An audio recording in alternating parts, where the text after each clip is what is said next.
الفضل على البرية يا باسط اليدين بالعطية. Bismillahirrahmanirrahim. Assalamualaikum warahmatullahi wabarakatuh. Alhamdulillahirabbil alamin. Allahumma shalli ala sayyidina Muhammad wa ala ali sayyidina Muhammad. Faqala Allah ta'ala fil Qur'anil Karim, a'udzu billahi minasyaitonir rajim. Bismillahirrahmanirrahim. Wa idz qala rabbuka lil malaikati inni ja'ilun fil ardi khalifah. Qalu ataj'alu fiha ma yufsidu fiha wa yasfikud dima wa nahnu nusabbihu bihamdika wa nuqaddisu lak. Qala inni a'lamu ma la ta'lamun.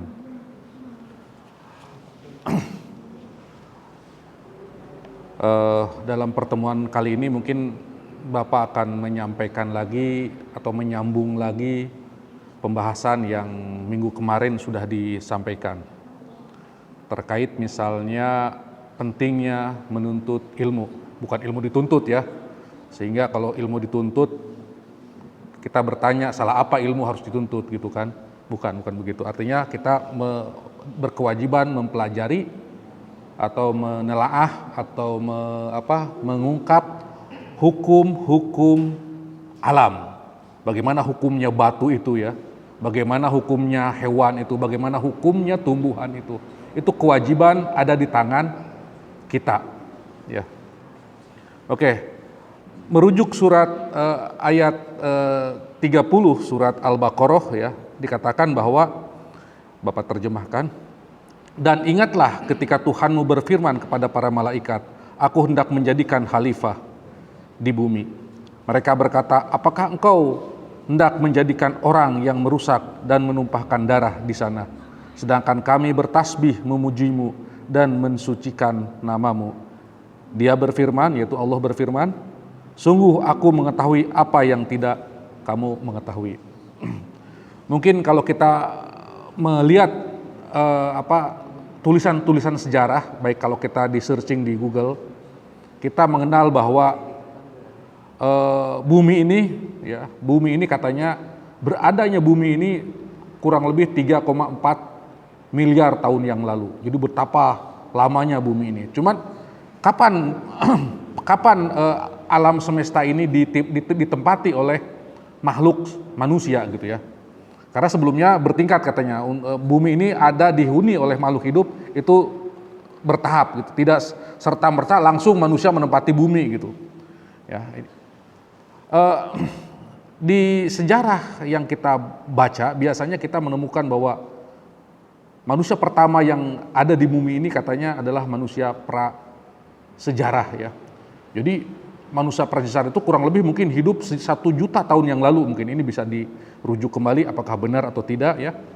Tugas kita selaku umat Islam ya khususnya, sesuai dengan firman Allah di dalam surat juga banyak ya perintah tentang kita wajibnya atau perlunya meneliti. Di dalam misalnya surat Al-Ghasyiyah ayat 17, afala yang duruna ilal ibili kaifa huliqat wa ilas samai kaifa rufi'at wa ilal jibali kaifa nusibat. Di ayat ini ada anjuran memperhatikan alam semesta.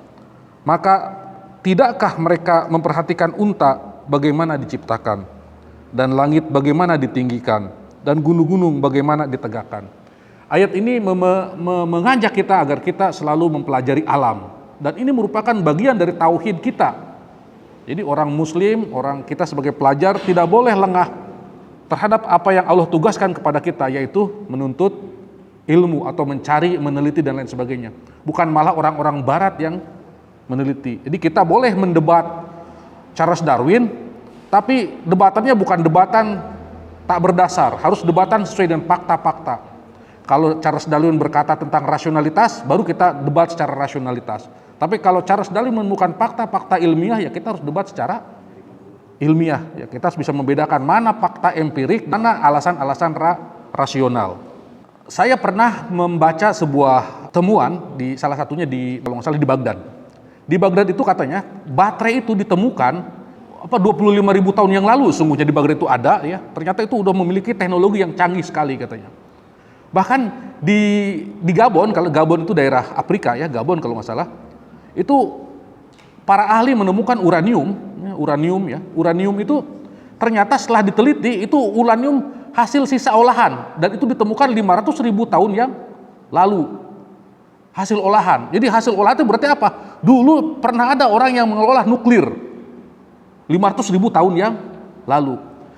Bagaimana penjelasannya? Dan bahkan juga di Prancis katanya, di Prancis itu pernah ditemukan ada gambar-gambar ya, orang yang di zaman para sejarawan menulis ini di era-era prasejarah ya, prasejarah. Di situ tuh digambarkan di salah satu gua ya, di Peru juga pernah, di salah satu gua, di dalam gua itu ada gambar orang yang memakai topi, memegang teropong.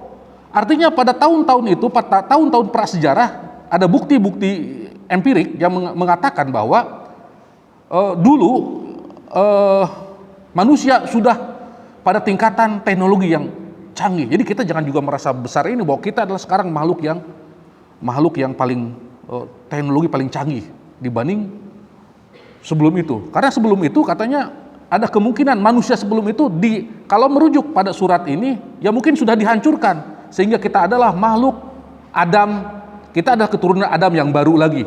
Mungkin sebelum itu ada Adam yang lain. Saya pernah dengar ceramahnya Bapak Profesor Quraish Shihab yang mengatakan fakta-fakta ini tidak dijelaskan secara rinci di dalam Al-Quran.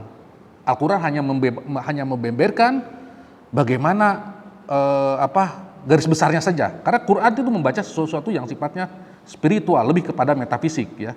Quran itu misalnya berbicara teknologi itu bukan berbicara bagaimana batasannya, tapi bagaimana aturan agar teknologi tidak merugikan manusia. Teknologi diciptakan agar bermanfaat buat manusia. Artinya ketika kita belajar ilmu, bagaimana ilmu itu bisa memanusiakan manusia, kurang lebih begitu. Jadi ilmu bukan digunakan untuk menghancurkan manusia satu kepada manusia yang lain, seperti misalnya bom nuklir dan lain sebagainya. Kalau teknologi dikuasai oleh orang-orang kafir, maka tunggulah kehancuran muka bumi ini, ya kan? Misalnya kita Pearl Harbor di Amerika, Jepang menjajah kita, itu kan dampak daripada teknologi. Misalnya juga Hiroshima di Nagasaki juga sama, itu dampak teknologi. Nah itu teknologi ketika dikuasai oleh orang-orang materialis, orang-orang yang tidak bertuhan, akan hancur bumi ini. Oleh karena itu kita sebagai umat muslim berkewajiban terus menuntut ilmu agar kita yang bisa menemukan teknologi tercanggih tapi bisa bermanfaat buat kita ke depan. Jadi kalau sejarah kan bicara sejarah itu faktanya bagaimana dan lain sebagainya, kita harus bicara pada fakta-fakta sejarah ya. Bapak menemukan misalnya, nah itu kalau Bapak menemukan langsung meneliti, nah itu baru kita bisa berargumentasi. Hatta kepada Charles Darwin kita tidak bisa serta-merta, oh itu kafir apa segala macam. Sementara dia meneliti, sementara kita diam hanya mencemooh dan itu bertentangan dengan Al-Quran dan sebagainya. Padahal dia punya argumen-argumen yang cukup sesuai dengan kajian-kajian ilmiah. Nah, kita umat Islam sekali lagi berkewajiban menemukan hukum-hukum alam demi kemaslahatan umat manusia. Itu saja mungkin dari Bapak. Wallahul muwaffiq ila aqwamit thoriq. Assalamualaikum warahmatullahi wabarakatuh.